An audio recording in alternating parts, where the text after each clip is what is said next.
يا أيها الذين آمنوا اجتنبوا كثيرا من الظن إن بعض الظن إثم.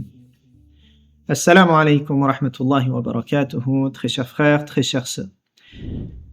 Nous continuons avec l'éthique réprobable et qu'il faut vraiment corriger. On a dit dans l'extérieur, les propos qu'on peut dire, et dans ce qui est intérieur. Là, nous avons cité le début du verset 12 qui nous mentionne 3 interdits au niveau, voilà, des pensées qu'on peut nourrir, au niveau des actions comme ça qu'on a à l'intérieur ou qu'on fait de manière discrète. Allah Azza wa Jal nous dit « Ya ayyuhalladhina amanu » ô vous qui portez la foi, encore une fois, cette insistance qu'il en va de la qualité de ta relation avec Dieu. L'éthique joue sur la foi. Ijtanibu. Al-ijtinab, en arabe, c'est le fait de, ça y est, tu mets de côté. C'est comme, il est dans un lieu, moi je suis dans un lieu. Il est d'un côté, moi je suis d'un autre côté. Il n'y a pas rapport entre moi et cette action-là. Évitez ijtanibu kathiran min adh-dhann. Évitez la majorité des conjectures, des suspicions que vous pouvez avoir les uns sur les autres.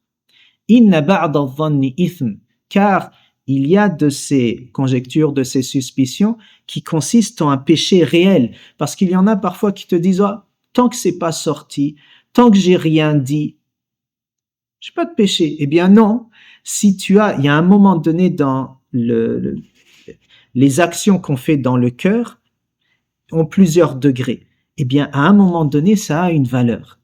Lorsque il y a quelque chose par exemple, tu nourris une haine, tu as des doutes comme ça qui sont mal placés et tu les entretiens et tu leur permets d'évoluer, etc. et tu y crois, eh bien là, tu ne peux pas dire ce n'est pas un péché. Tu as commis un péché, même si c'est à l'intérieur, même si c'est dans tes pensées.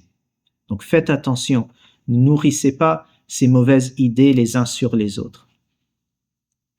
Le prophète sallallahu alayhi wa sallam, pour venir nous marquer et nous dire combien c'est dangereux, il était une fois auprès de la Kaaba et il a dit marhaban bika min bayt, mes salutations à cette sainte maison, le premier endroit sur terre qui a été établi pour l'adoration de Dieu dans le tawhid. Ma a'zamaki wa a'zama hurmataki, que tu es majestueuse, quelle est grandiose ta sacralité. Et ensuite il dit walal mu'minu a'zamu hurmatan 'inda Allahi minki, avec tout le respect qui t'est dû, eh bien le croyant a auprès d'Allah encore plus de sacralité, encore un rang bien plus élevé. Inna Allah harrama minki wahida wa harrama min al-mu'mini thalathan. Il y a une chose qui est interdite de faire à ton encontre, alors que pour le croyant, il y en a 3. Et il dit damuhu wa maluhu wa an yudhanna bihi dhanna as-su'.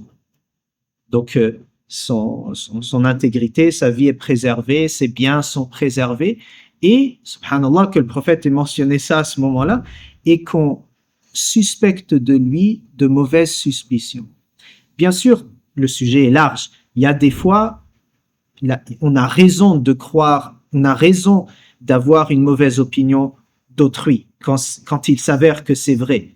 Et nous, il ne faut pas être niais et simpler d'accepter n'importe qui. Non, il faut rester mesuré, vigilant.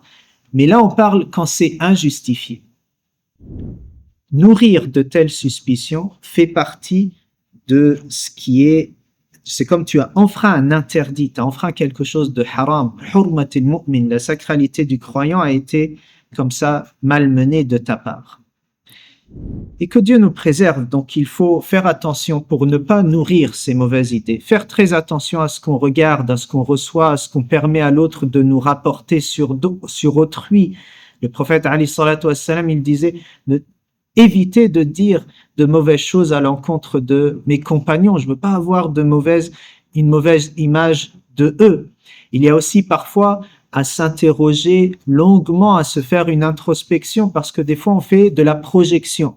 Toi, tu penses du mal parce que tu crois qu'il est comme toi. Toi, tu as fait une erreur et tu projettes sur lui ce que tu penses être comme ça courant, ou tu interprètes selon tes valeurs, selon ta manière d'être.